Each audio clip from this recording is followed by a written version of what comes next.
পড়তে মন চায় না, তাহলে আল্লাহ লাগবে না বন্ধু? না, মালিক লাগবে না? সোজা কথা, অনুভূতি জাগা দরকার দোস্ত, বিবেক জাগা দরকার।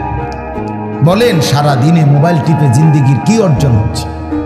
জীবনটা আমাদেরকে কি পরিমাণ হায়াতের সময় আমাদের নিচ্ছে। আহা যুবক, যদি বুঝতেই হবে বাপ,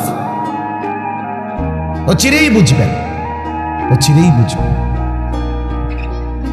এই প্রযুক্তি আগে ছিল না, আগামী দিনে থাকবে না। ফেসবুক থাকবে না, ইউটিউব থাকবে, যেহেতু আগে ছিল না, সামনেও থাকবে। কত প্রযুক্তি তো নাই।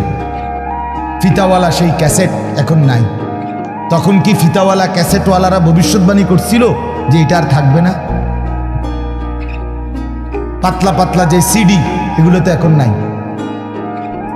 তখন কি ওই সিডিওয়ালারা ভবিষ্যৎবাণী করছিল যে এগুলো থাকবে না? এটাও থাকবে।